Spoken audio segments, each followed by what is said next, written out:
Venga, ahora sí. Bueno, pues eso, hola, buenos días. Vamos a seguir con la parte de robótica. Entonces, la semana pasada vimos los rotacionales, que es uno de los elementos claves de que vamos a utilizar este curso. Y uno de los problemas o de los conflictos que tienen los rotacionales es que para expresar el giro de un ángulo necesitamos 9 componentes, ¿no? Entonces, a veces es tantos componentes, pues puede parecer excesivo para solo representar la rotación en torno a un eje. Entonces, los ángulos de Euler intentan resolver este problema, ¿eh? Entonces utiliza 3 componentes, ¿eh?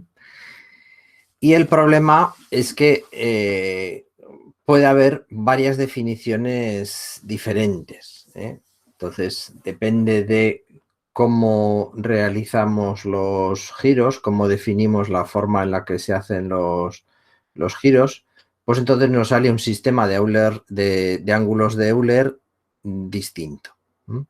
Pues los más clásicos serían lo que se llaman el ZXZ. Entonces, que se asocia a los movimientos básicos de un giroscopio. Entonces, lo que se hace es, primero giramos el ángulo θ, el ángulo φ con respecto al eje OZ, luego giramos el ángulo θ con respecto al eje OU y luego giramos el del trinchante con respecto al eje OU y el último el eje θ con respecto al eje OW, ¿vale? Entonces, claro, habría en realidad 9 formas diferentes de realizar estos giros. Y otro tipo de sistema sería, por ejemplo, el ZYZ. Entonces, en el ZYZ giramos el phi con respecto a OZ, el θ con respecto a OV y el tridente con respecto al OW. Entonces, pues bueno. Y la forma más clásica que realmente sí que se utiliza es el sistema Roll-Pitts-Yaw, que se utiliza en navegación. Este se comenzó utilizando en navegación aérea para los aviones, porque eso, el yaw es la guiñada, el pitch el cabeceo y el roll el alabeo del avión. Y se utiliza también en navegación de otro tipo de sistemas. Pues, por ejemplo, también se utiliza en barcos, sobre todo en barcos de competición. ¿Vale? Utilizan este sistema. Pero bueno, este sistema pues nosotros no lo vamos a utilizar. Pues bueno, pues aquí tendríamos qué posibilidad tendríamos con el eje ZXZ, el ZYZ y el roll pitch yaw, ¿no? El roll es giro sobre el eje Z, el que le llaman el alabeo, girar el vehículo hacia la izquierda o hacia la derecha. El pitch es el cabeceo, subir el morro, bajar el morro, y el yaw es la guiñada, mover girar hacia la izquierda o girar hacia la derecha las alas del avión. Entonces, pues bueno, esto sería otra forma, ¿no? Los ángulos de Euler, pues son otra forma de definir. Y ya os digo, esto se utiliza bastante en navegación. Entonces, ¿también se puede utilizar en navegación de vehículos autónomos? También se podía utilizar en navegación de vehículos autónomos. Lo que pasa es que ahí ya casi solo tenemos el rol, no tenemos ningún otro eje. Si las posibilidades de movimiento del vehículo es solo moverse por el suelo. Entonces, un sistema que ya sí que será verdaderamente interesante son las matrices de transformación homogéneas. Entonces, por qué es muy interesante este sistema? Porque nos permite definir, además de una rotación, un desplazamiento. Entonces, si en un robot lo que necesitamos es definir qué es lo que ocurre entre el sistema de referencia de una coordenada y el sistema de referencia de la segunda coordenada, pues en este caso habrá un giro de uno de los ejes del robot en esa coordenada y un desplazamiento hasta la siguiente coordenada. A ver si encuentro la pizarra electrónica.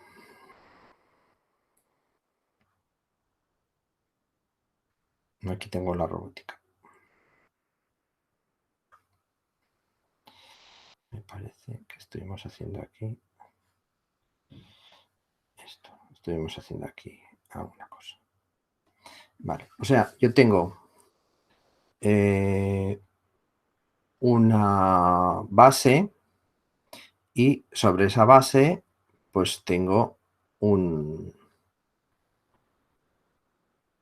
por ejemplo, una articulación que esta articulación del robot lo que hace es girar en algún sentido. Pues bueno, pues voy a tener un sistema de referencia, pues por ejemplo, fijo en la base. Un sistema de referencia que está fijo en la base, ¿no? Y que yo le llamaré Z0, X0 y S0 porque representa a la... Y luego, en el eje de otra articulación del robot, pues pondré otro sistema de referencia, el sistema 1. Y entonces, este sistema 1 de referencia, pues por ejemplo, tiene la Z1 hacia afuera, la X1 hacia aquí y la Y1 hacia aquí, ¿vale? Entonces, tengo que expresar, para trasladarme desde el sistema 0 hasta el sistema 1, ¿qué tengo que expresar? Tengo que expresar una rotación de los ejes,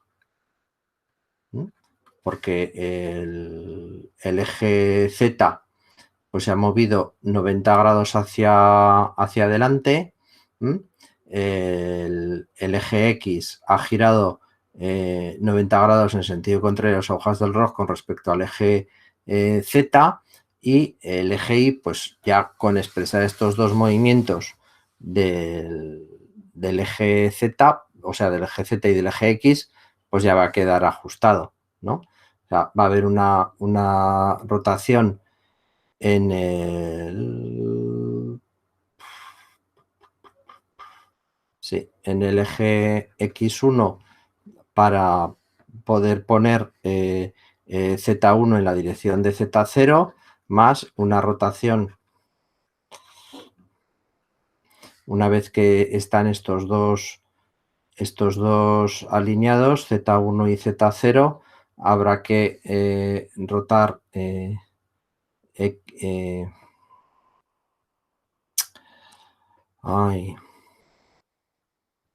habrá que rotar Z1 para que el x1 coincida con el x0 más un desplazamiento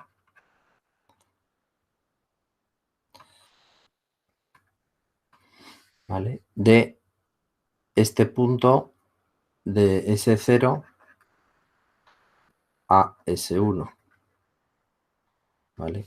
Pues vamos a llamarlo esto, vamos a poner que esto es una distancia que llamamos L1. ¿Vale? Entonces necesitamos un sistema de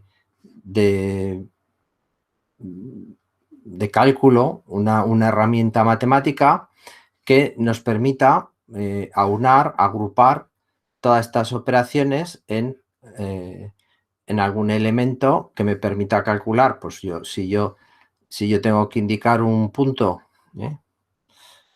con respecto al sistema S1, pues a ver cómo poder calcular desde la base, ¿no? Desde un X y Z de la base, cuál sería la matriz de transformación que yo tendría que aplicar para, a partir de los valores del punto del P1X, P1Y, P1Z, saber cuál es la referenciado al sistema 1, saber cuál es el valor de X y Z referenciado al sistema 0, al origen de la base fijo, ¿vale? Entonces, esta matriz de transformación es la que nos va a permitir calcular el sistema de...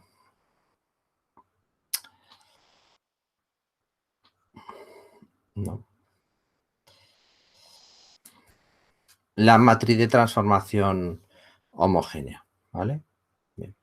Entonces, vamos a indicar qué elementos aparecen dentro de la matriz de transformación homogénea, ¿vale? La matriz de transformación homogénea está compuesta por 3 partes. La primera parte son estos 9 componentes que yo estoy poniendo aquí en un cuadrado, que lo que indican es la rotación, o sea, esos 9 componentes son un rotacional, como los que explicamos en la clase pasada, que nos explican cuál es la rotación que hay que hacer para trasladarnos desde un eje hasta el otro eje. Luego tenemos 3 componentes, el Px, Py, Pz, que nos indican cuál es el desplazamiento que hay que hacer para pasar desde desde el centro de un sistema de referencia al centro del otro sistema de referencia. Y luego tenemos aquí estos 4 componentes que son un factor de escala, ¿vale? Entonces, en el caso de la robótica y de esta aplicación en concreto, estos 4 componentes siempre van a tener el mismo valor. Van a ser 0, 0, 0, 1. Pero en otros casos, por ejemplo, en el tratamiento digital de imagen, pues nos van a permitir, pues por ejemplo, alejar o acercar una imagen modificando estos valores, ¿vale? Bueno, o sea que para nuestro problema, que es el de la robótica en este momento, estos componentes tienen siempre el mismo valor. ¿Vale? Entonces, ¿qué pasaría si solo queremos trasladar un elemento? Pues entonces la matriz, la parte de la rotación, lo que tendríamos es un vector unitario, y en la parte de los componentes Px, Py, Pz, pues nos marcaría cuál es la traslación que hay que hacer para pasar desde el sistema 1, o sea, desde el sistema 0, ¿vale? Aquí tendríamos el sistema 0 y este sería el sistema 1, y los ejes, en este caso, estarían con exactamente la misma orientación, ¿vale? Y aquí tendríamos el vector P de componentes Px, Py, Pz, que explica cómo hacer el movimiento, cómo hacer el desplazamiento desde un sistema de referencia al otro sistema de referencia, ¿vale? Y entonces, en este caso, la matriz de transformación homogénea tendría esta forma. ¿Qué ocurre cuando se trata de una rotación? Bueno, pues cuando se trata de una rotación, ahora la parte del desplazamiento, fijaros, es nula. La parte de la escala, pues siempre tiene el mismo valor. Y el rotacional,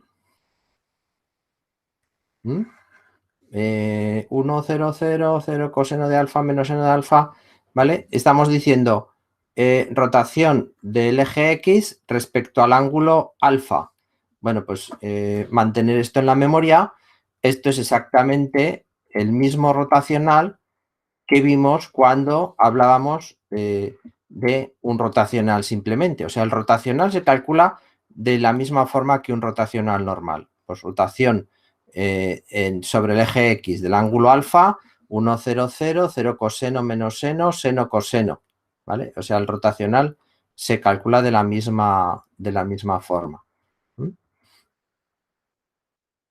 ¿Vale? 1, 0, 0, coseno menos seno, seno coseno. Es el mismo rotacional.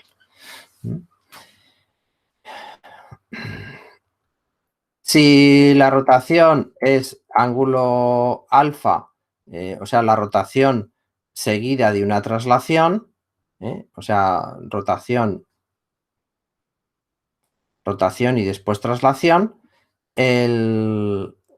la matriz de transformación homogénea nos quedaría exactamente igual como si simplemente ponemos el rotacional, ponemos la traslación y ponemos una al lado de otra sin hacer las operaciones. Pero tiene que ser primero rotar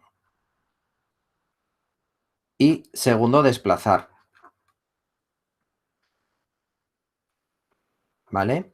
Porque si lo hacemos al revés, si hacemos primero desplazar y segundo rotar, pues ya la cosa no queda tan sencilla, ¿vale? Porque al final, claro, estas operaciones, ¿en qué consisten? Pues en haber primero rotar y después desplazar, quiere decir que hemos multiplicado la matriz de traslación por la matriz de rotación, una por otra. Primero la de traslación y luego la de rotación. Pero si lo hacemos al revés, tenemos que multiplicar primero la rotación y luego la de traslación.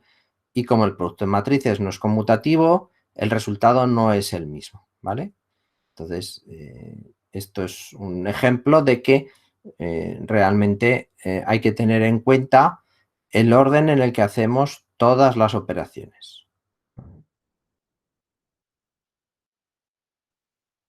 ¿Cómo será la composición de matrices homogéneas? Pues utilizando el producto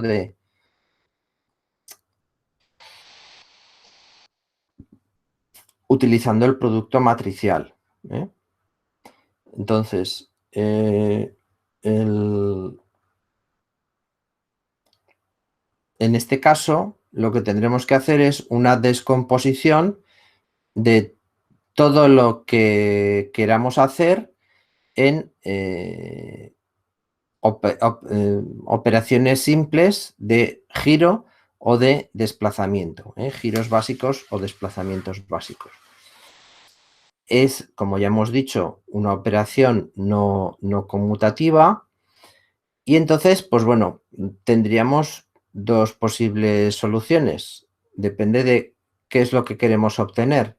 Si queremos obtener la transformación del punto final con respecto al sistema fijo o si queremos obtener la transformación del punto final con respecto al sistema móvil, ¿vale?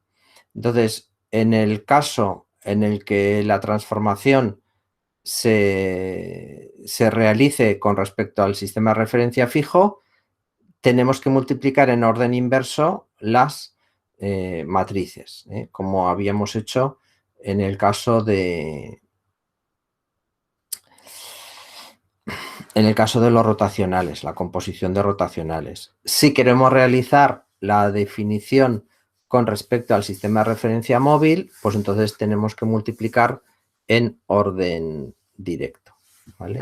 Y pues bueno, pues nos dará una cosa u otra dependiendo del método que estemos aplicando para obtener el resultado. Por ejemplo, el de Navier-Hartenberg, que es el método que usaremos para realizar el cálculo de esa matriz de transformación que nos lleva desde el sistema de origen al sistema destino.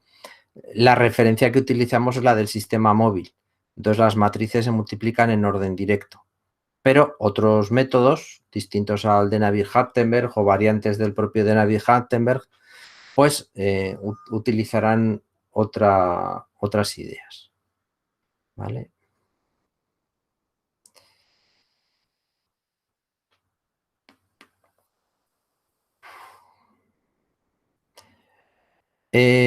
A veces, pues bueno, si hay que hacer muchas transformaciones, pues ayuda a hacer un gráfico de cómo estamos realizando esas transformaciones.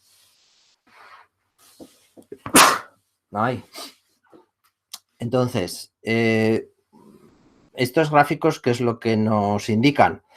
Pues que hay varios caminos para llegar al mismo punto en un caso complejo como es el de un robot. Entonces, si tenemos un sistema de referencia fijo en alguna parte del punto donde está el robot y lo que queremos es llegar a cómo está situado la muñeca del robot, por ejemplo, o la punta del robot, es nuestro objetivo, pues podremos tomar varios caminos que al final nos llevan desde el punto de origen hasta el punto de destino, ¿vale? O sea, podemos venir por aquí y por aquí, o podemos venir por aquí y por aquí. O sea, puede haber 2 o 3 transformaciones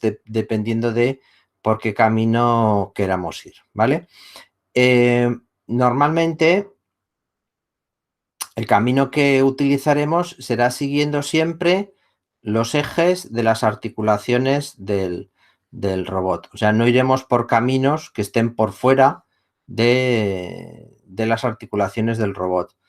¿Por qué hacemos esto así? Porque claro, al final, cuando tú estás trabajando con un robot, lo único que conoces son las dimensiones físicas, la geometría de ese robot.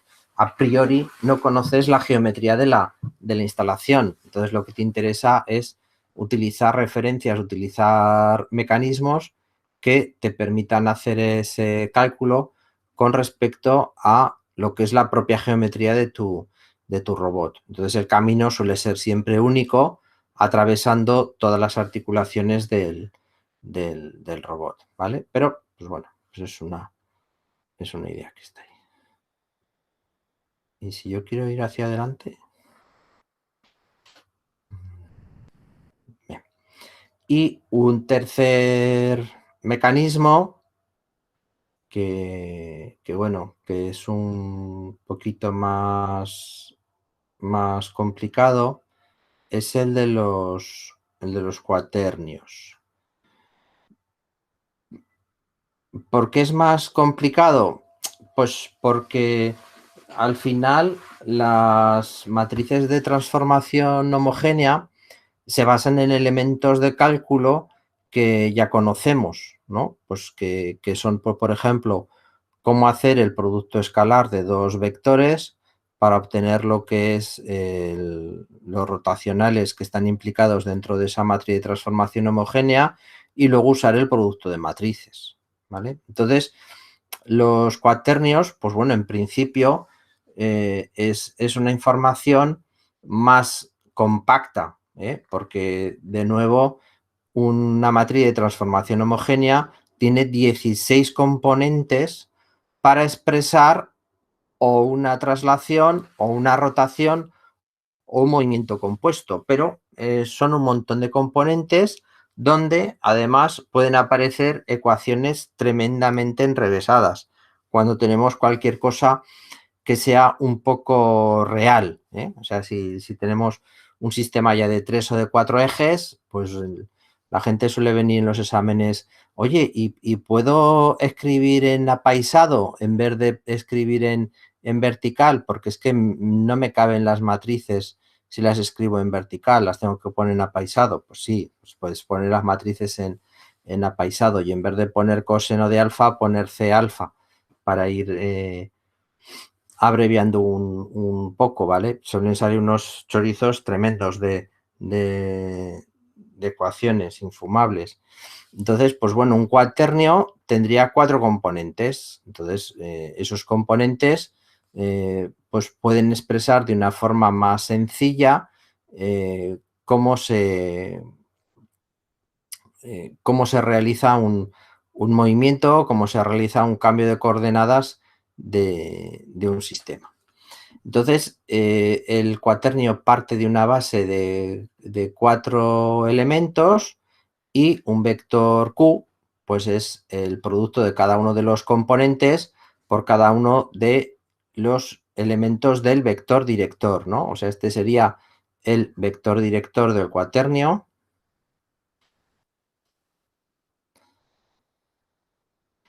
¿Vale? Y digamos que estos serían los coeficientes de cada uno de estos, por los que va multiplicado cada uno de los elementos del vector director. O sea, es como si estuviésemos trabajando con un elemento de cuatro dimensiones, ¿vale? Primer problema. ¿Cómo se definen los productos de los vectores directores entre sí?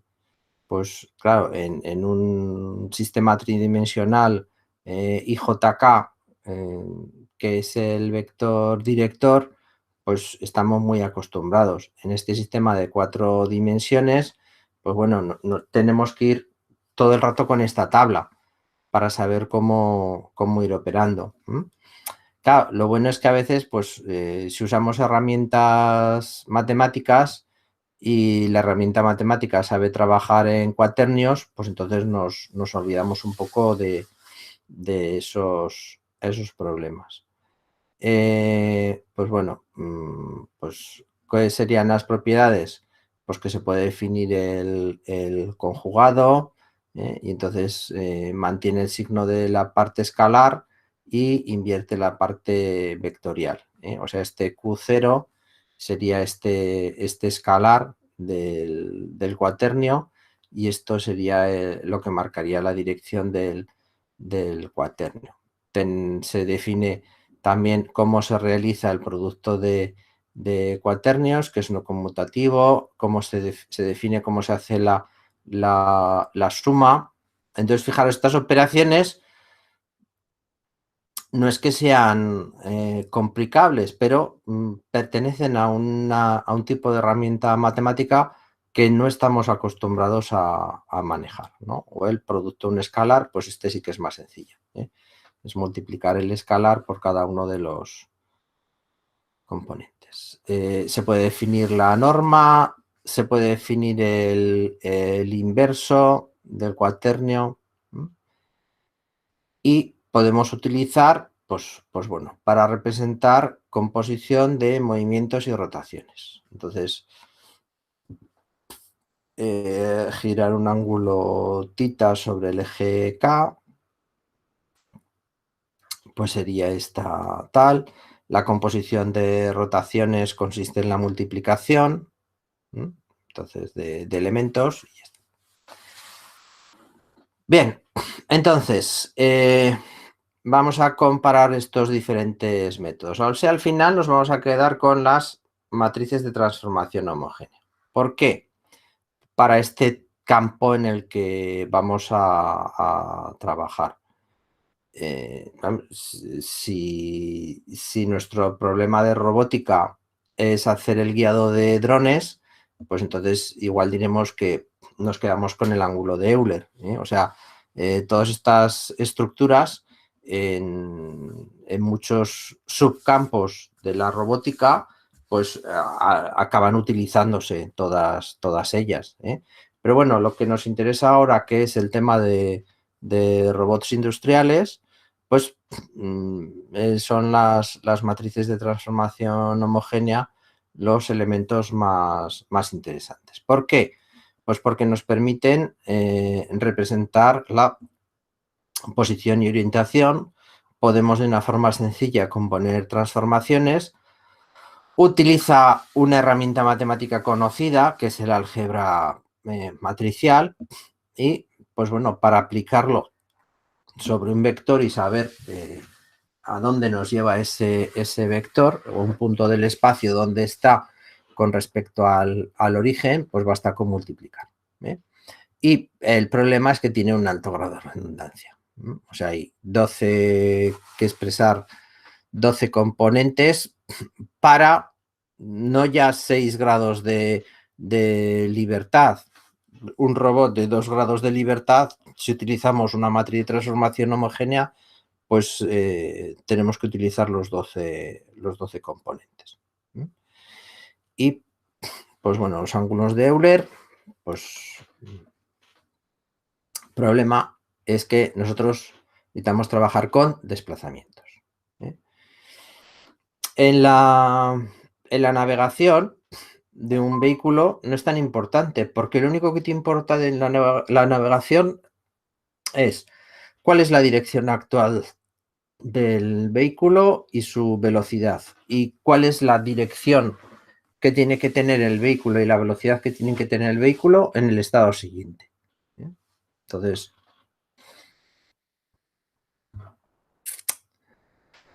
las matrices de rotación, de nuevo, solo sirven para expresar una rotación, y los cuaternios solo nos permiten indicar la orientación de un sistema con respecto a otro. Es sencillo componer rotaciones y traslaciones, pero es una herramienta matemática nueva.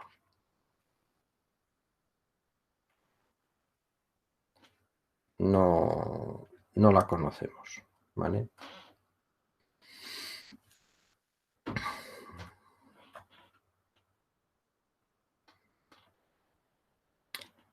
Bueno, pues está aquí el tema 3. Ya se acabaron los temas de introducción. Vamos a entrar ya con las cosas complicadas, con las cosas más difíciles de esto, que es el tema de la cinemática, ¿vale? La cinemática es la parte más sencilla de un sistema robotizado. O sea, podemos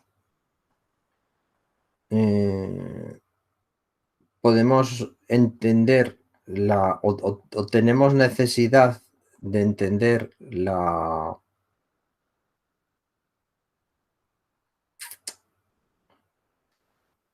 ya lo diré, la cinemática del robot siempre en cualquier caso. La dinámica del robot, pues puede ser muy compleja y puede que no lleguemos a entenderla o a manejarla. Pero si no somos capaces de manejar la cinemática, pues no podemos hacer nada, porque no podemos expresar cómo se mueve el robot con respecto a un origen o a un sistema de referencia del robot. O sea, para poder memorizar puntos en el espacio de la trayectoria del robot, tenemos que conocer esta cinemática. Para poder expresar una trayectoria del extremo del robot en forma de una composición de movimientos de los ejes, tenemos que conocer la cinemática. Si no conocemos esta cinemática, no podemos. Luego, que la dinámica no la conocemos muy bien o no somos capaces de extraerla completamente, pues entonces el problema es que quizás no lleguemos a obtener un sistema óptimo en cuanto a lo que es el dimensionado de los actuadores o por ejemplo, incluso la resistencia mecánica que tienen que tener las piezas, porque si no conocemos la dinámica, no conocemos los esfuerzos a los que están sometidos esas piezas, ¿no? Y entonces igual al final al diseñar pecamos de un exceso de hierro, ¿no? Haber puesto de más peso innecesario al robot, que por otra, con un análisis más preciso, pues nos hubiese permitido conocer mejor estas cargas o a las que va a ser sometido el robot y haber calculado de una forma más precisa, pues cuáles serán los tamaños o las dimensiones de las piezas que yo tendría que hacer para optimizar al máximo mi sistema. Pero si no sé la cinemática, no voy a saber moverlo siquiera. Entonces, pues ese es un problema grave. Vale, entonces, ¿qué es lo que nos estudia la cinemática? Pues lo que nos estudia es el movimiento del robot con respecto a un sistema de referencia fija. Entonces, nos da una descripción de este movimiento en el robot como una función del tiempo y nos permite obtener cuáles son las relaciones entre la posición y orientación del extremo del robot y los valores de las coordenadas. O sea, al final yo tengo una articulación de un robot, ¿no? Una base, que aquí por debajo tiene escondidas las tripas de la base, va apoyado con unos cojinetes, pero aquí lleva una rueda dentada y aquí tengo otra rueda dentada y tengo un motor conectado, con un control de posición. Y mi problema es decir, ¿qué ángulo tengo que ponerle al eje de este motor para que el robot, no este eje, el extremo del robot donde está la mano que está haciendo algo, ¿qué ángulo tengo que poner a cada uno de los ejes del robot para que esa mano quede posicionada en el sitio que yo necesito que esté posicionada? ¿Vale? Entonces, cada uno de los ejes del robot vamos a tener que decidir cuál es el ángulo. No, si repito, no, el tridente o phi, alfa, ¿no? ¿Cuál es el ángulo que yo tengo que poner a cada uno de estas articulaciones del robot para que ese extremo del robot esté en un determinado punto del espacio? ¿Vale? Entonces, vamos a hablar siempre de dos problemas.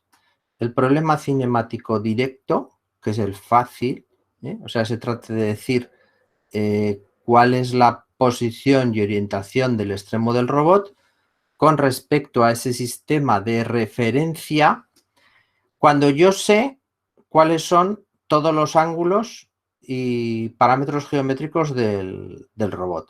O sea, yo en mi controlador, mi sistema de control, está midiendo cuál es cada uno de estos ángulos. Tita, pi, alfa. Entonces, ¿dónde estoy? ¿vale? ¿Dónde estoy si yo conozco cada uno de estos ángulos?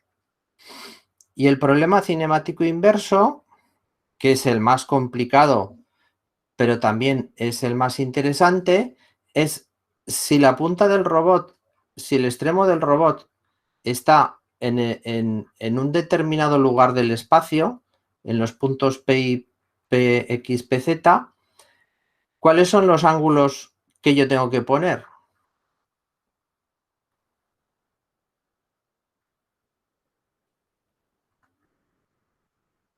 ¿Cuáles son estos ángulos que yo tengo que poner? ¿Vale? Entonces, uno será el problema directo, sé los ángulos donde estoy en el espacio, que insisto, este es el fácil, y el problema inverso, yo sé qué punto del espacio quiero estar, la pregunta es qué ángulos tengo que poner para llegar a ese punto del espacio, ¿vale?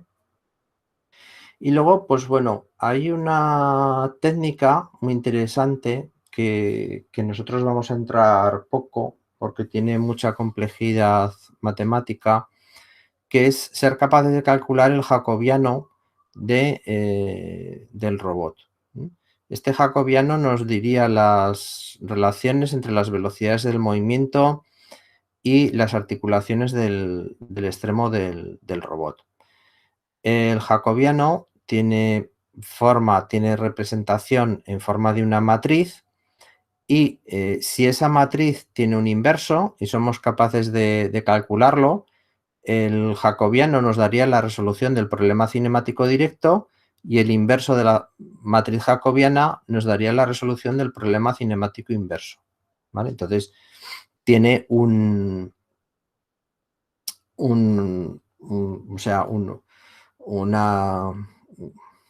es difícil de calcular, pero el beneficio es elevado porque puedo obtener todo lo que necesito del robot. ¿Vale? Pues bueno, aquí tenéis lo que he puesto antes, ¿no? Si yo tengo el valor de las coordenadas, pues entonces yo sé, la cinemática directa me dice dónde está, cuál es la posición del extremo del robot.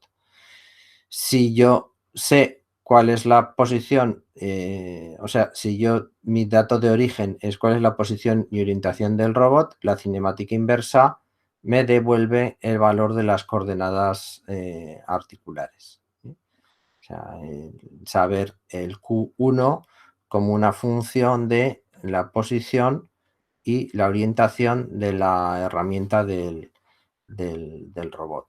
Y la cinemática directa me dice, pues eso, cuál es la posición y la orientación de la mano del robot en función de estas articulaciones, ¿vale?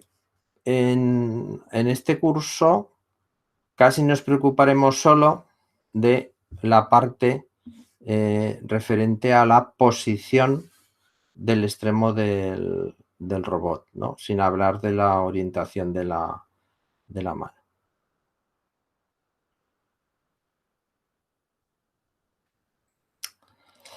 Bueno, ¿cómo podríamos obtener el modelo cinemático directo? En robots con geometrías simples, pues una forma bastante sencilla, pues es utilizar la trigonometría para determinar, pues cuáles son los lo, sí, o sea, utilizar las relaciones trigonométricas para decidir, pues bueno, pues dónde está este extremo del robot, dónde está la punta del robot con respecto al sistema de referencia fijo. Entonces, pues en este caso, pues de este robot de 2 grados de libertad plano, que tiene 2 ejes, cada uno de ellos, pues el primer eje puede girar el ángulo Q1 y el segundo eje, pues el ángulo Q2. O sea, los Qs serían el movimiento de cada eje. Siempre les llamaríamos con Q1 cada eje o articulación, les llamaremos también. ¿Vale? Entonces, eso, Q1, Q2, Q3, iríamos llamándolo siempre de la misma forma. Y, pues bueno, en el eje X tendríamos la proyección de este brazo L1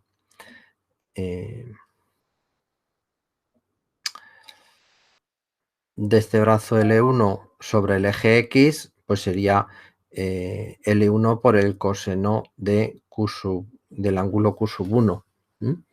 Y la proyección de este trozo L2 sobre el eje X, pues sería L2 por el coseno de Q1 más Q2. O sea, este ángulo sería el mismo ángulo que Q1. Y con respecto al eje Y, pues lo que nos preocuparía ahora sería la suma de este segmento, que es L1 por el seno, más este segmento, que es L2 por el seno de la suma. ¿Vale? Entonces, en estos casos de geometría sencillas, pues no es muy complicado obtener la resolución de la cinemática directa o incluso de la cinemática inversa. Porque ahora, pues si utilizamos la relación del coseno suma de ángulos, a ver, ¿dónde está la Wikipedia?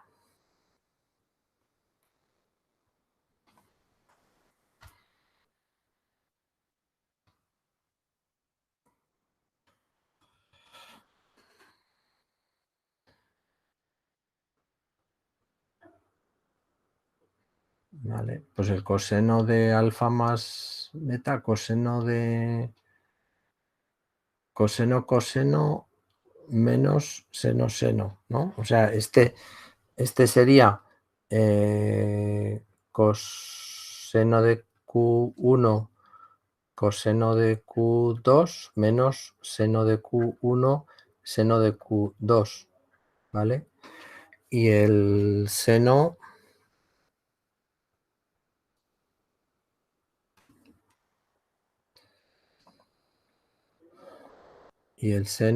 es seno coseno más coseno seno. Seno coseno más coseno seno. Y este sería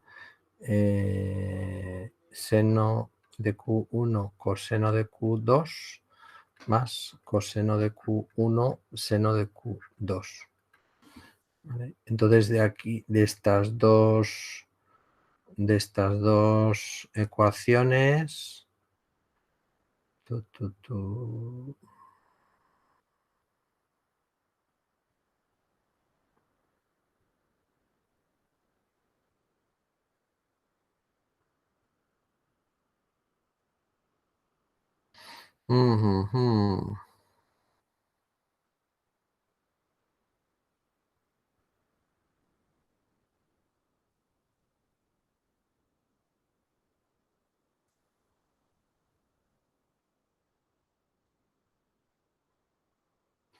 tenemos seno coseno en las dos.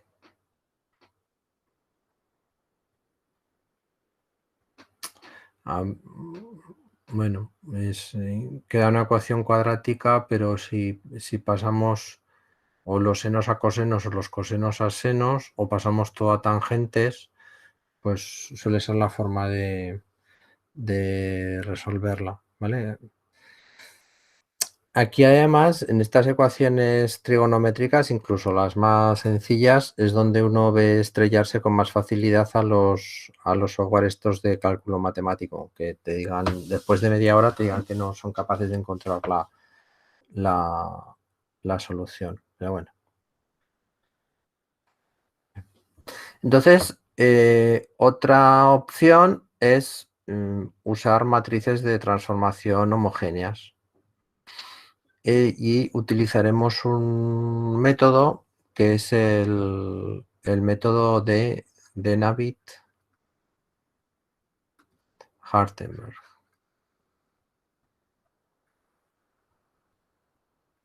¿Vale? Entonces, este método consiste en lo siguiente, o pasa por las siguientes fases. ¿Qué llamamos un eslabón? A cada uno de los elementos que componen el robot. O sea, esto es un eslabón, esto es un eslabón, esto es un eslabón, ¿vale? O sea, cada uno de esos elementos que están entre dos ejes o entre un eje y uno de los extremos del robot. Entonces, cada eslabón le asignamos un sistema de referencia solidario. ¿Qué quiere decir esto? Que ese sistema de referencia se mueve con el eslabón. O sea, si este eslabón tiene un sistema de referencia así, pues cuando este eslabón gira, el sistema de referencia gira con él o se mueve con él.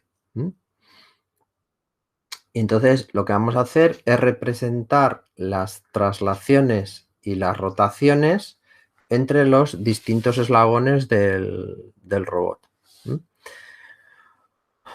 Entonces, entre cada dos eslabones definiremos una matriz I-1 A sub I que nos representaría para el eslabón I, pues cuál es la posición y orientación relativa de ese eslabón con respecto al anterior. Así que la representación total de la cadena cinemática del robot será una matriz T, una matriz de transformación que nos llevará desde el eje 0, desde el eslabón 0 hasta el eslabón 6, o desde el eslabón 0 hasta el eslabón 3.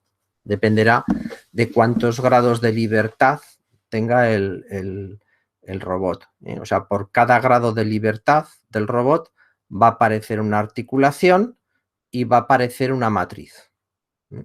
Entonces,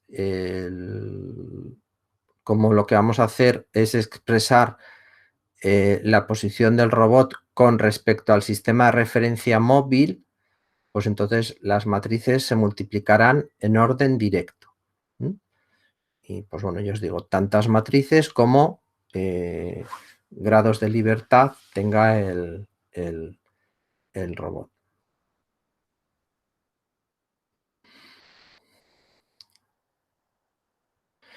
Entonces, pues eso. El sistema que vamos a utilizar es el que se denomina de Navitt-Hartenberg. Este sistema lo que hace es, para pasar de un eslabón al siguiente, realizar 4 transformaciones que dependen, pues bueno, de cómo es la articulación del robot. Estas transformaciones tienen que hacerse siempre en el mismo orden, porque al final cada una de estas operaciones corresponde con una operación de desplazamiento o de rotación sobre la matriz de transformación homogénea. Y si la hacemos en distinto orden, pues el resultado sería distinto, ¿vale? Entonces, ¿cuáles son estas? Para pasar del sistema I al sistema I-1. Entonces tendríamos que hacer una rotación de un ángulo que vamos a llamar θ alrededor del eje Z y -1. Segundo, una traslación de sub I a lo largo del eje Z sub I -1.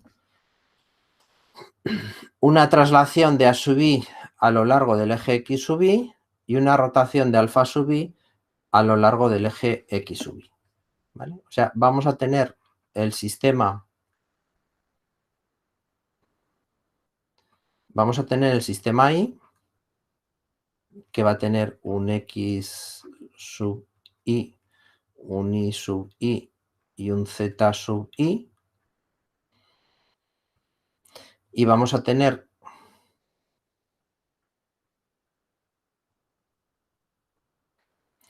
un sistema S sub i menos 1 que va a tener un i sub i menos 1, un z sub i menos 1 y un x sub i menos 1. ¿Vale? Entonces, para pasar de un sistema a otro, vamos a aplicar primero una rotación θ a lo largo de este eje z sub i menos 1, para que el eje x quede alineado con el eje x. O sea, al girar en el eje z, lo que pretendo es que los ejes x queden alineados. O sea, esto es tal para alinear las x, ¿vale? Una traslación en el eje, en la dirección de sub i, o sea, para que digamos que este sistema con respecto a este sistema tengan una distancia en el eje z de sub i que separe uno del otro. Una traslación a sub i en la dirección del eje x,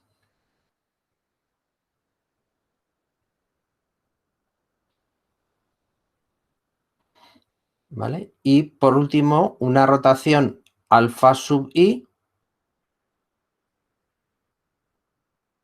en la dirección del eje Q sub i para que las ejes z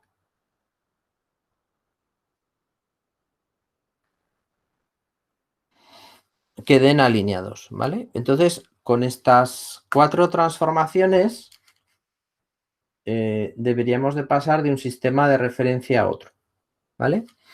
Esto implicaría que la matriz que tenemos que utilizar para pasar del sistema i-1 al sistema i será siempre esta, porque esta es la composición de esos 4 movimientos.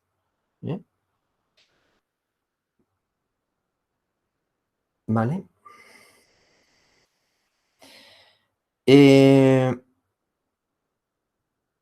Pues bueno, ya fijaros, solo para un eje, pues puede salir complicada. Si ya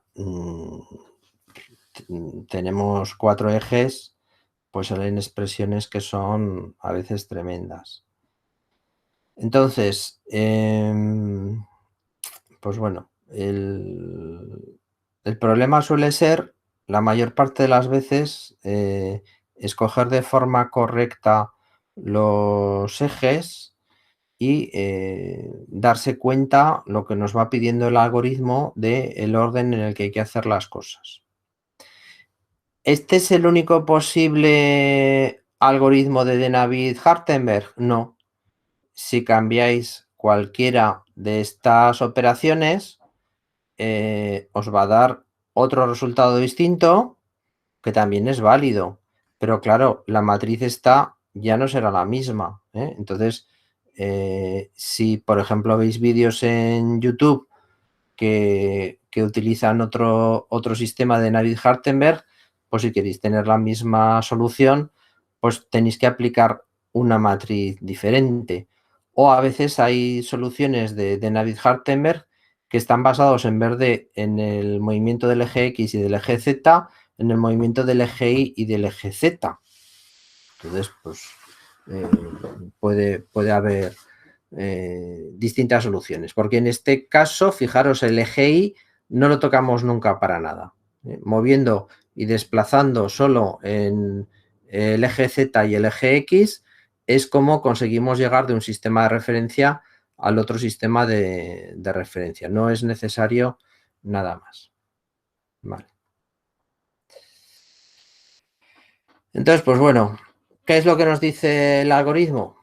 Pues lo tenéis aquí o lo tenéis en los apuntes en la página. No tengo página. En la página 6 y la página 7. Eso es. de los apuntes del tema 4. Vale, entonces, partes importantes del algoritmo. Pues primero, ¿no? Numerar los eslabones, comenzando por el 1, primer eslabón de la cadena móvil, y acabando en el N, último eslabón. La base fija del robot es siempre el eslabón 0. A continuación se enumera cada articulación, comenzando por la 1 y acabando por la N, y a continuación pues localizamos el eje de cada articulación. Entonces, solo vamos a considerar, porque son las normales en un robot, dos tipos de articulaciones: las articulaciones rotativas y las articulaciones prismáticas. Entonces, cuando tenemos una articulación rotativa, el eje del robot es el eje de rotación de la articulación, y si es prismática, el eje está en torno a por donde se mueve el robot, ¿vale? O sea, tenemos una articulación tipo hombro-codo del robot, ¿vale? Que tiene aquí, pues entonces el eje es un eje que saldría de la pantalla, entraría vertical en la pantalla y saldría de la pantalla, ¿vale? Entonces lo pintamos siempre así, un poco inclinado, pero tenéis que tener la idea de que entra y sale en la pantalla. A veces se utiliza también la notación esta, que puede ser más útil a veces, ¿no? Si ponemos el círculo punto es que está saliendo de la pantalla, círculo X es que está entrando en la pantalla, ¿no? Entonces, pues bueno, hay quien le gusta más una forma de ponerlo y hay quien le gusta más otra forma de poner los ejes. Cualquiera es válida de las dos. Este caso es muy sencillo, no hay lugar de confusión, porque el eje siempre tiene que ser ese, no puede ser ningún otro. Pero claro, ahora si tenemos una articulación prismática, yo tengo aquí una pieza y tengo dentro una barra que se puede mover, puede subir hacia arriba o puede bajar hacia abajo, ¿vale? Pues entonces, esto es una articulación prismática. ¿Dónde está el eje? El eje está en el movimiento. ¿Y dónde puedo pintar el eje? ¿Puedo pintar el eje del movimiento aquí? Sí, correcto. ¿Puedo pintar el eje del movimiento aquí? También es correcto. Cualquier línea que sea paralela a esta dirección que lleva el movimiento podría ser un eje. Entonces, pues aquí ya puede haber a veces más problemas, porque si no pintáis el eje en el sitio más adecuado, pues igual el sistema sale mucho más complicado, ¿vale? Pues bueno. Lo siguiente que nos dice es que para las articulaciones de la 0 a la n-1, o sea, la articulación del extremo, nunca ponemos en principio el eje Z, ponemos el eje Z sub i sobre el eje de la articulación i más 1, empezando por el 0. El 0 es el eje de la articulación de la base fija. Entonces es un eje que no se mueve, está solidario al suelo. Y ese eje Z0 lo ponemos, o sea, sí, ese eje Z0 lo ponemos sobre el eje de la articulación 1. Y el eje de Z1 sobre la articulación 2 y el eje de Z2 sobre la articulación 3, ¿vale? Hasta el anterior al extremo del robot. En este paso, fijaros, no se dice nada del sentido del eje Z. Nosotros, si estamos en esta articulación, podemos poner el eje Z hacia afuera o hacia adentro, da lo mismo, ¿no? Si esta es la articulación, este es el eslabón 1 y este es el eslabón 2, pues entonces Z1 ¿no? Llevará la dirección de la articulación 2.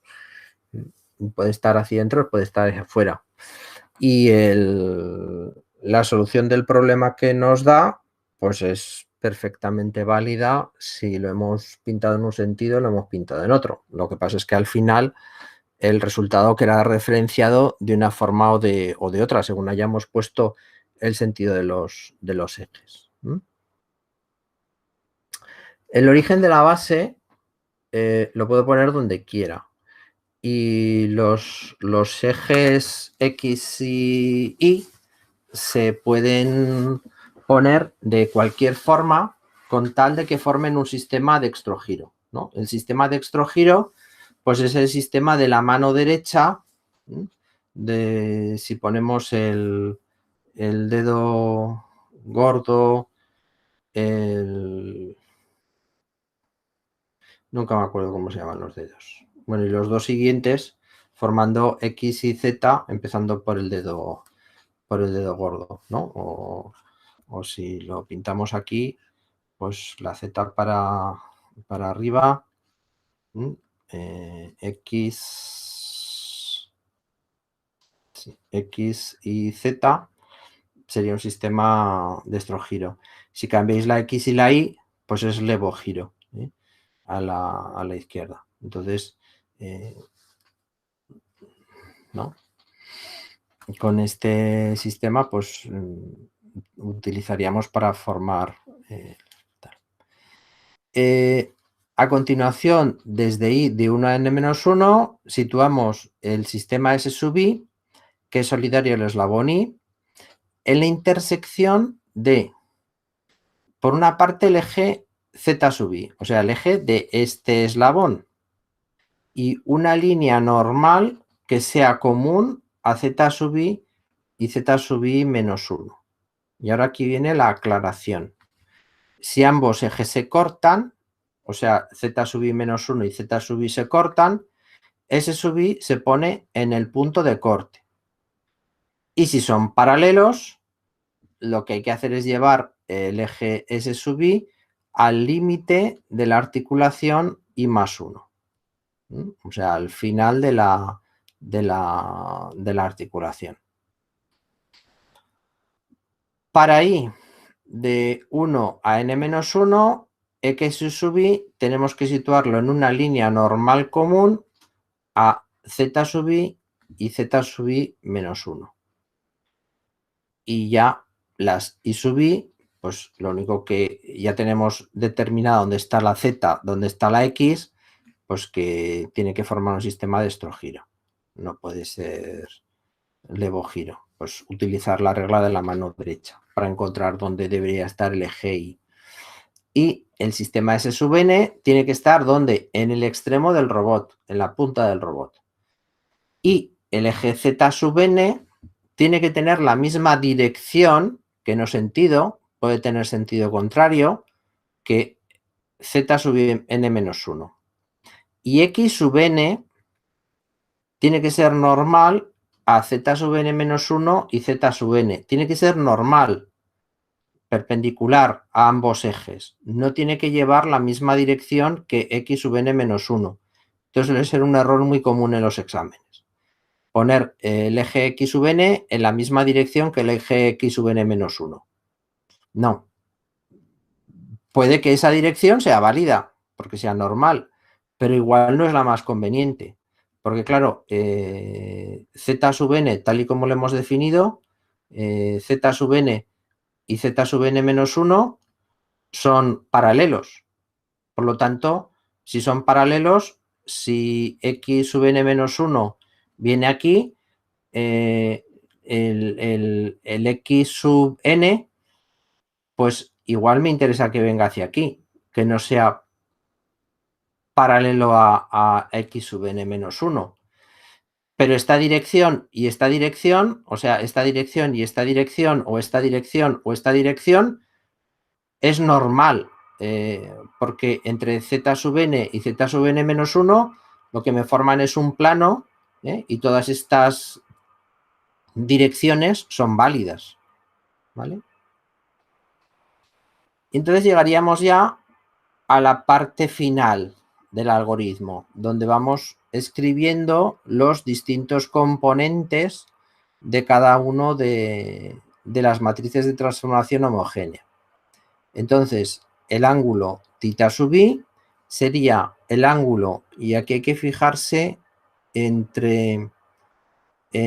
el orden en el que se marcan las cosas.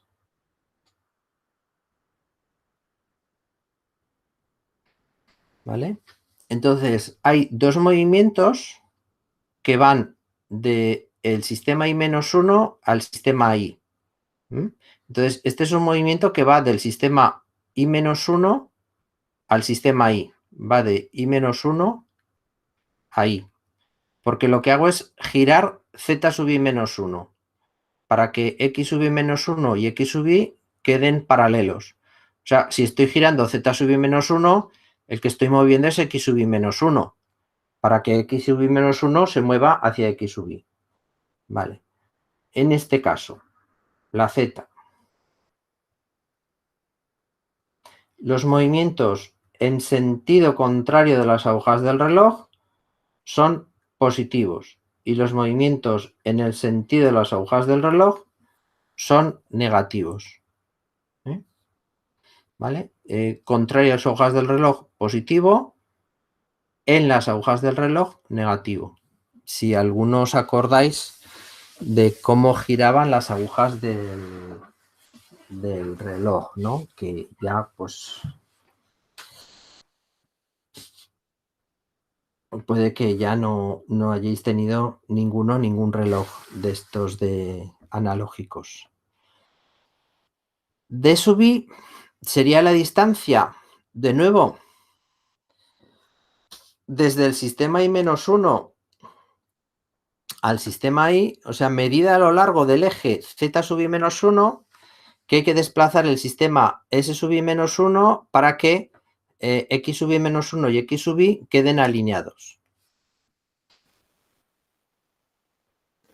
A continuación, debemos obtener A sub i como la distancia medida a lo largo del eje X sub i, que ahora tiene que coincidir con el eje X sub i-1, porque en uno de los movimientos anteriores hemos conseguido que se hagan paralelos, para que el sistema S sub i-1 coincida con el S sub i. Recordar, siempre vamos del sistema I-1 hacia el sistema I. Y por último, tenemos que obtener alfa sub i como el ángulo que hay que girar en torno a X sub i, que ahora ya tiene que coincidir exactamente con X sub i-1, porque además de haberlo girado en el movimiento anterior, hemos desplazado el sistema de referencia para que ambos ejes coincidan en el mismo punto, para que el sistema S sub i-1 coincida totalmente con S sub i. O sea, lo que hacemos ahora es girar en torno a X sub i-1 la Z sub i-1 para que esta Z sub i-1 coincida con la posición de la Z sub i. Y en el movimiento anterior hemos desplazado X sub i-1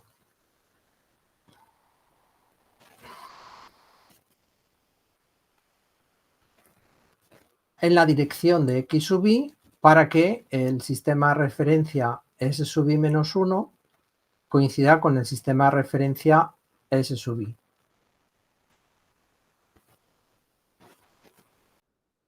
Entonces, lo último que habría que hacer ya es obtener las matrices de transformación A sub i menos 1 A sub i utilizando esta fórmula, utilizando siempre esta fórmula, que veis que está basada en alfa, en θ, en D y en A.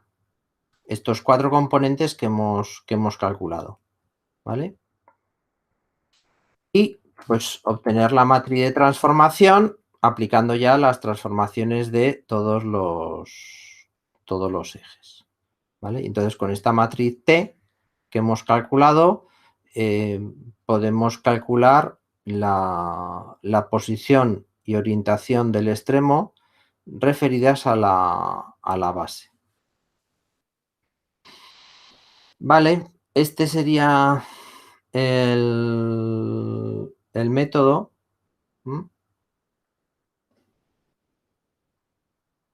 Y vamos a intentar dibujar un robot.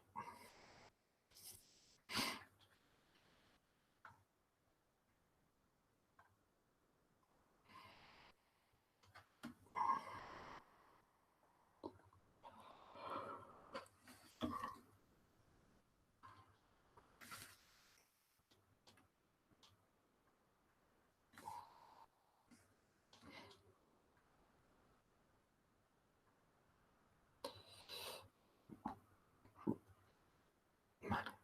Entonces, vamos a pensar. Bueno, esto es un poco más redondeado.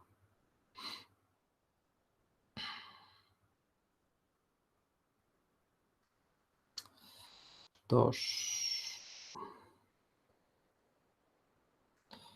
tres, ¿vale?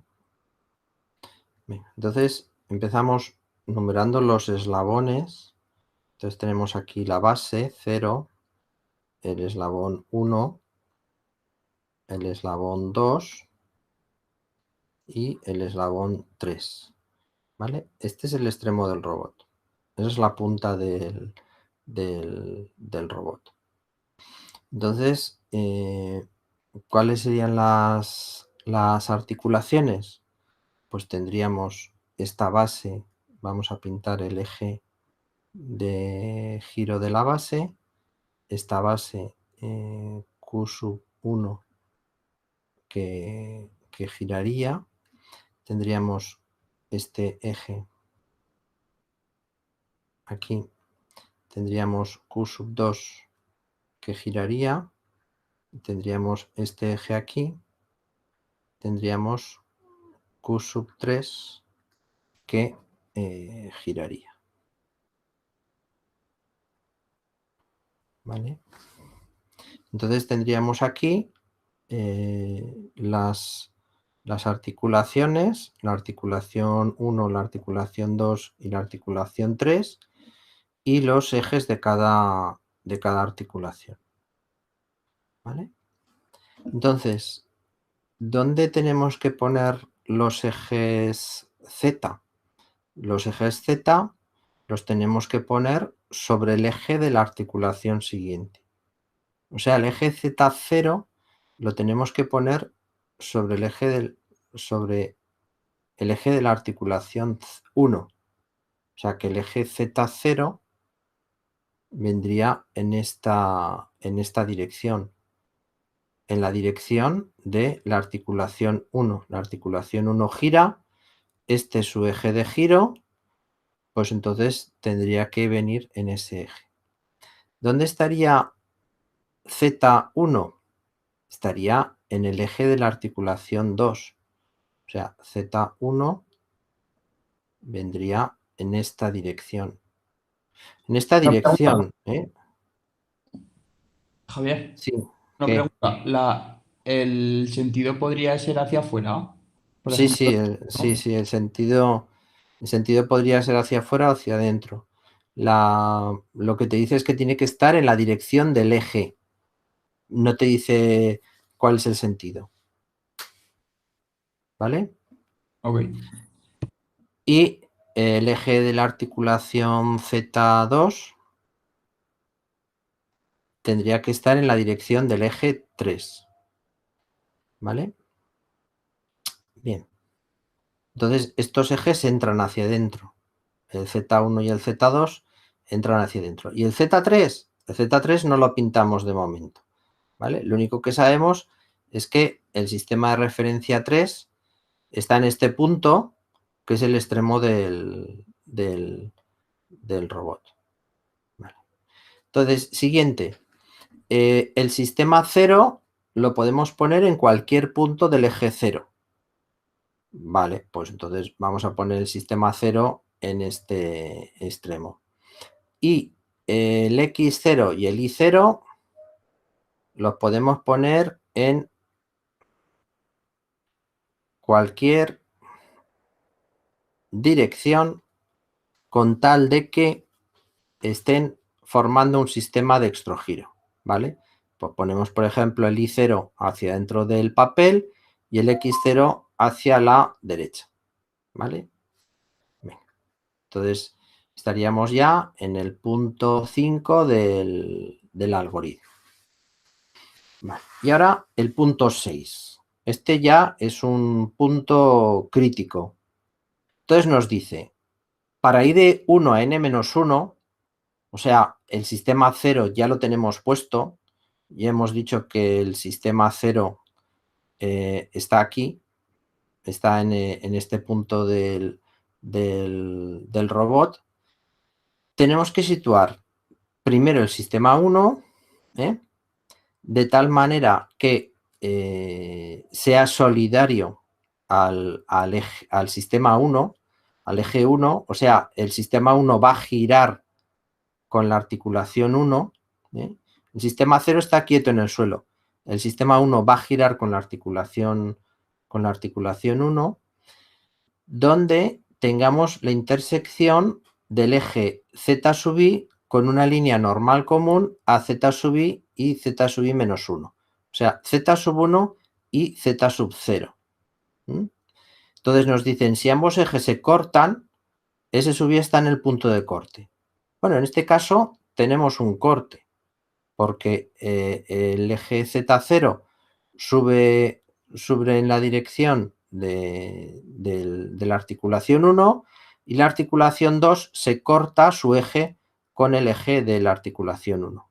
Entonces, el sistema tiene que estar aquí, en el punto de corte de ambos. Entonces, aquí situaríamos el sistema S1, ¿vale? En este punto de corte de ambos ejes, porque un eje viene por aquí y el otro eje viene por aquí, ¿vale? Y se cortan en este caso. Entre el sistema de referencia 2, ahora resulta que el sistema, el eje de Q, el eje de Z1 y el eje de Z2 son paralelos. Entonces, ¿dónde hay que situarlo? En el siguiente eje, ¿vale? O sea, hay que situarlo en el eje 2, o sea, en el eje de Q3. Entonces, el sistema 2 estará en ese punto. Y ahora, ¿podría estar aquí? ¿Podría estar aquí? ¿Podría estar aquí? Sí, podría estar en todos esos puntos, porque todos estos puntos son paralelos a el otro sistema, ¿vale? Pero bueno, lo ponemos por sencillez geométrica luego de la solución en ese punto. Y ya está, porque el sistema 3 ya lo tenemos porque es el extremo del robot. Punto 7. Situar x sub i en una línea normal común a z sub i menos 1 y z sub i. Vale. Z sub 0 sube hacia arriba. Z sub 1 se mete hacia dentro del papel. O sea, un plano que esté formado por un plano que esté... Bueno, es que esto no sé cómo pintarlo. Un plano que entre hacia dentro de la pizarra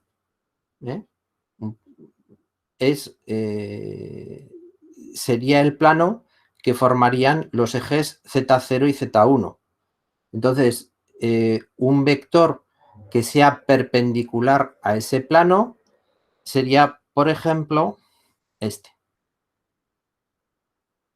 ¿Vale?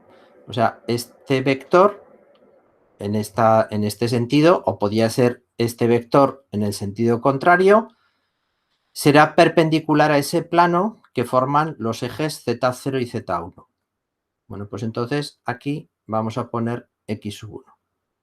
¿Vale? En ese vector perpendicular a ese plano que forman Z0 y Z1. De esa manera garantizo lo que me dice la regla 7, que esté en una línea normal común a Z1 y Z0.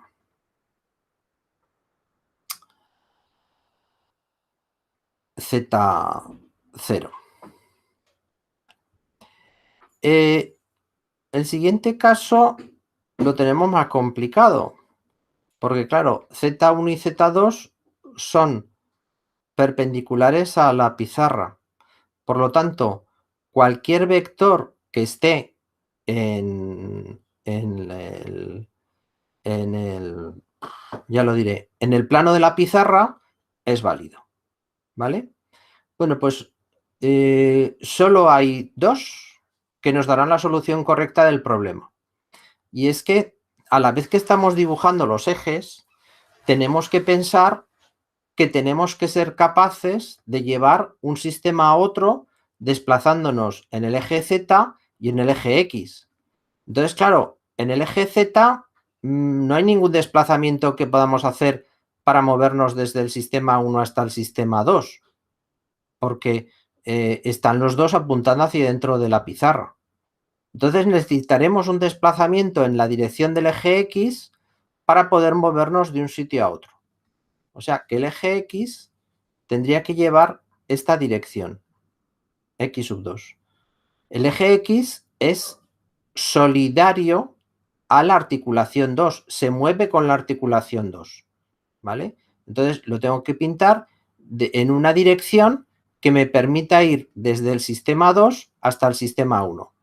Y esa dirección sería la de esta que he puesto aquí. Pero eso es perpendicular a Z2. Claro, porque Z2 apunta hacia dentro de la pizarra. Y Entonces Z1... X2 es como si fuera una horizontal hacia la izquierda. Sí, pero ahora, claro, si pintas, está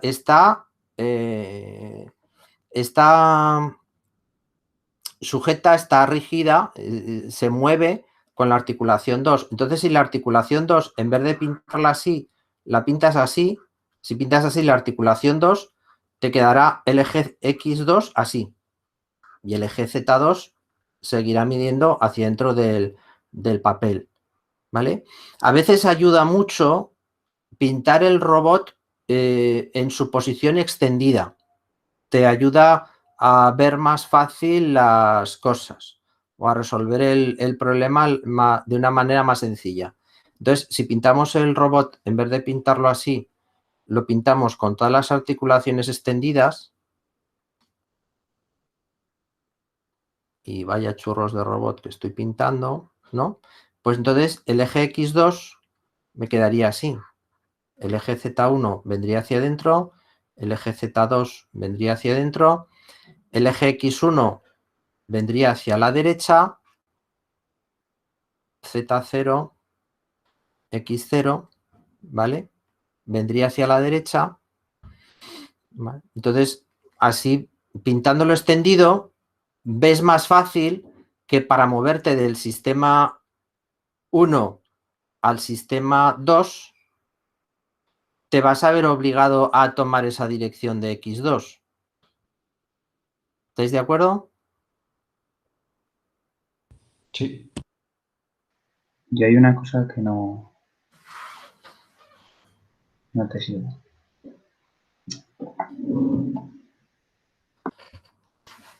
Pues dilo. Sí, es que estoy pensando cómo ¿Cómo formular la pregunta? Sí, para que tenga algo de sentido. Entonces, ¿por qué tiene que ser en sentido contrario? El X2 podría ser hacia arriba, ¿eh? O sea, este X2 también es válido, ¿eh?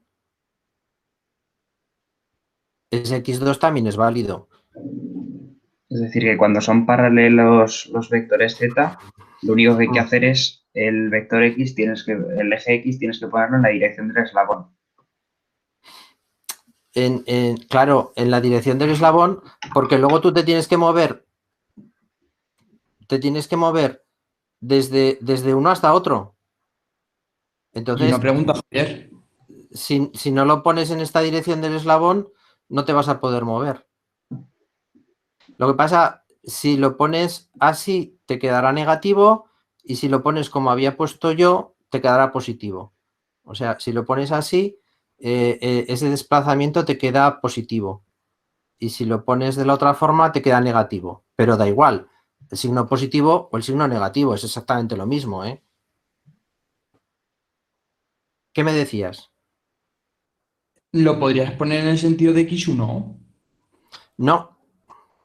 O sea, sí, el algoritmo te deja, pero luego cuando vayamos a intentar obtener la solución, no vamos a poder solucionar el problema. Y ahí está el fallo, muchas veces que tenéis en los exámenes. No, Habéis puesto mal los ejes y luego resulta que no os da la solución. no consigo ver porque si lo pongo en la dirección de x1 no podría moverme. O sea, Pues porque solo puedes moverte en la dirección del eje Z y en la dirección del eje X. En la dirección del eje Z te vas hacia dentro de la pizarra. En la dirección del eje X te vas hacia la derecha. De X1 te vas hacia la derecha. ¿Cómo vas de S1 a S2? O no, sea, no te meneas, solamente tienes que desplazar la longitud que haya entre S1 y S2. O sea, no tienes que girar el... pero solo puedes moverte. El primer movimiento que puedes hacer es en la dirección de Z1 y el segundo movimiento que puedes hacer es en la dirección de X2. Entonces, si solo puedes hacer ese movimiento, ¿en qué dirección tienes que poner X2 para poder ir de un sitio a otro? Porque Z1 queda forzado por la dirección del eje. O sea, Z1 tiene que llevar la dirección del eje Q2. Entonces, no lo puedes poner donde tú quieres. X2 sí que puedes jugar un poco. ¿Me sigues? No muy bien, la verdad. Estoy intentando ver... O sea, si yo pongo Z1, X1, Z1 siempre lo pongo así, pues hacia dentro del papel. Y pongo X2, Z2, X2 hacia la derecha. Si muevo primero esto hacia dentro del papel, el movimiento que puedo hacer yo es 0 para ir del sistema 1 al sistema 2. Y luego, si X2 está hacia la derecha, que es el segundo movimiento, para mover de aquí a aquí, 0. No puedo mover en esa dirección para desplazarme de ese punto a ese punto. Por lo tanto, esta distancia no la he podido cubrir. Así que esta solución no es válida. Vamos, que siempre tiene que haber una posibilidad de giro entre el De S giro no, de movimiento. movimiento, entre ese I menos 1 y ese I. Y ese ahí porque al final tienes que ir desde el uno hasta el otro. ¿Vale? Entonces, Javier, lo que harías aquí sería rotarías con respecto al eje Z en el sentido de las agujas del reloj para poner X1 hacia abajo y luego desplazarías hacia arriba. No, pero el desplazamiento lo haces en X2. O sea, haces dos movimientos de la primera rotación y el primer desplazamiento, los haces del sistema I-1 al sistema I. Y los dos últimos los haces del sistema I al sistema I-1. Entonces, ese desplazamiento lo estás haciendo en X2. No lo estás haciendo en X1. Entonces, ¿cómo serían los movimientos? O sea, primero giras en torno a Z1 para que X1 y X2 estén alineados. O sea, primero giramos para que X1 ahora esté alineado con X2. Y segundo, movemos en la dirección de Z1, que no podemos mover, el movimiento es 0. Tercero, desplazamos en la dirección de X2 para que ese 2 coincida con ese 1. Entonces, en esa ya nos hemos llevado ese 2 hasta este punto. Ya lo tenemos ahí. Y el último es girar en torno a x2 para que z2 y z1 estén en la misma dirección. 0 ya están en la misma dirección. z1 y z2 siempre han estado en la misma dirección. Vale. Es decir, siempre tienes que hacer los 4 movimientos en orden aunque haya movimientos nulos.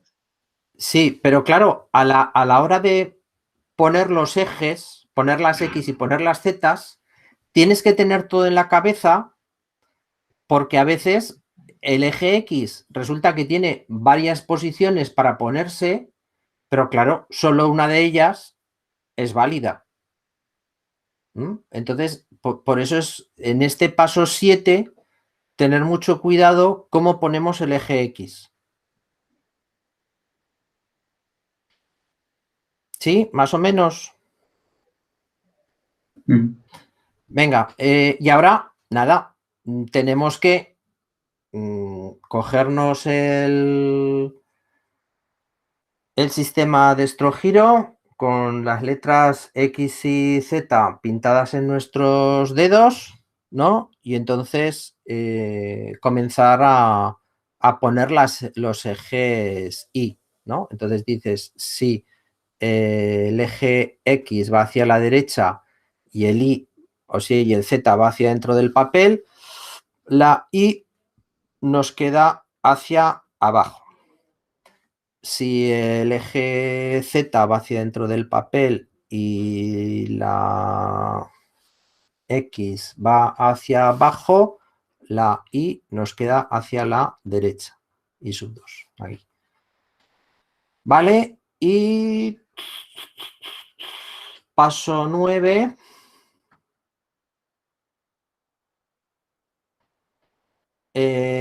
Situar el sistema S sub n en el extremo del robot, vale, y Z sub n tiene que coincidir con la dirección de Z sub n menos 1. Vale, pues entonces... ¿Y 2 no sería al revés? Z sub 3, ¿el qué? Y 2. Si giras el destrogiro, si Pues Z puede va para ser, adentro, Z va para adentro y la I va hacia abajo, pues puede ser. Sí, puede ser que sí. ¿Con qué mano hacéis lo del dextrogiro? Con yo la con derecha, Con yo la con derecha. ¿Y cómo numeráis los dedos? empezando por el dedo gordo, X y Z. A Vale. ver, pongo la cámara otra vez. ¿Dónde está la sesión esta de esto? Hola, a ver la luz.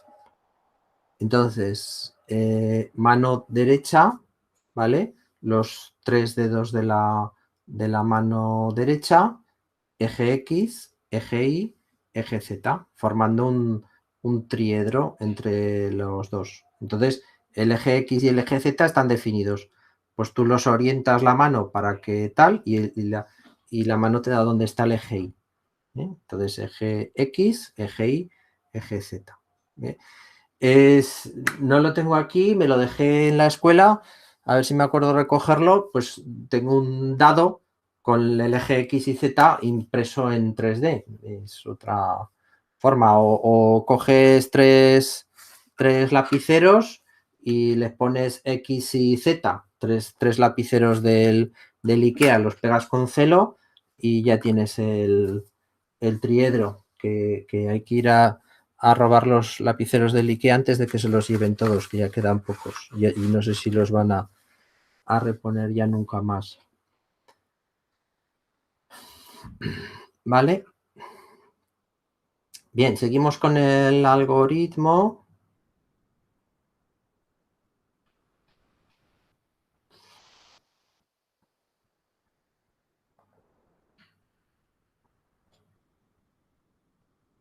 ¿Vale? Y entonces ahora la X, pues claro, puede ser paralelo a, como Z2 y Z3 en paralelo, puede estar en cualquier dirección. Pues entonces seguimos con la filosofía de poner la X sub 3 en la dirección del... Y si la X y la Z están aquí, pues la I sub 3 me parece que me queda hacia arriba. Si la X y la Z están hacia aquí, la I sub 3 me quedaría, la I sub 2 me quedaría hacia arriba. Esto.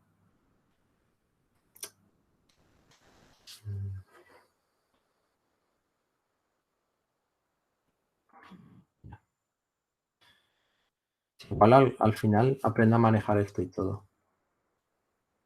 Vale, ya tenemos el sistema. Bueno, pues ahora nos falta escribir la tabla de Navier-Hartenberg.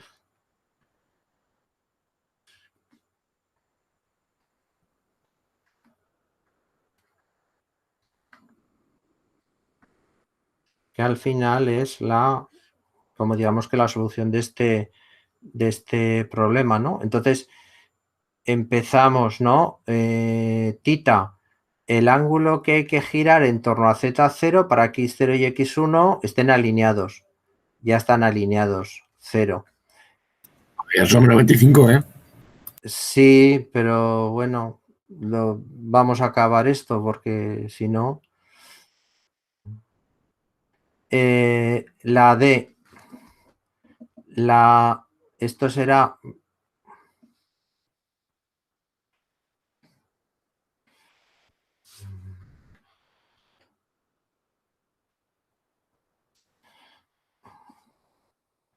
Esto será vamos a llamarle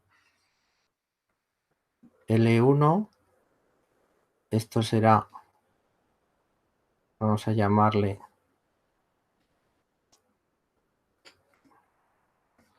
L2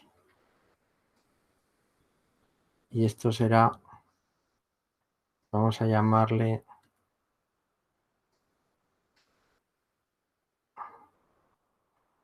L3, ¿vale? Para marcar cada una de estas distancias. Entonces la D sub 1 será en la dirección de Z0, pues L1. La A en la dirección de X, 0.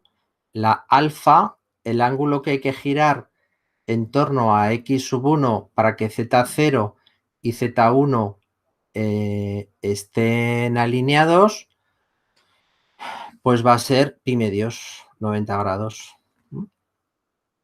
¿Vale?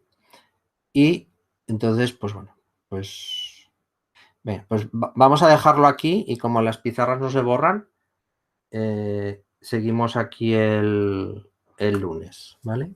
Para no hacerlo deprisa, ir haciéndolo despacio. Venga, repasar por favor lo que hemos hecho hasta ahora de este ejercicio y si el lunes hay algo que nos queda claro, leeros el algoritmo que está en los apuntes, está en el PowerPoint si no tenéis apuntes en papel y el lunes lo comentamos. Venga. Una pregunta, Javier, ¿puedes Sí. dejar la tabla rellena para poder intentar completarla? A ver si... ¿Poner yo ya toda la solución? Sí. Así Aunque podemos... sea así muy rápidamente, pues sí, la dejo rellena. A ver, va, sí, si es que le estoy haciendo mal incluso, o sea, no me hagáis ni puto caso. Vale, esto sería el ángulo Q sub 1, esto sería el ángulo Q sub 2, esto sería el ángulo Q sub 3. Yo os la relleno. En esto sería 0, en esto sería L2, en esto sería 0, en esto sería L3, en esto sería de la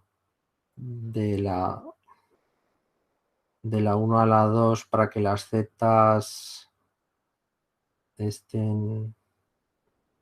Vale, y esto sería Q sub 2.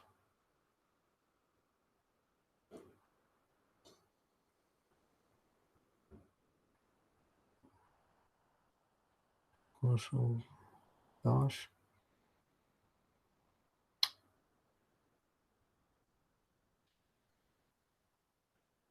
Más o menos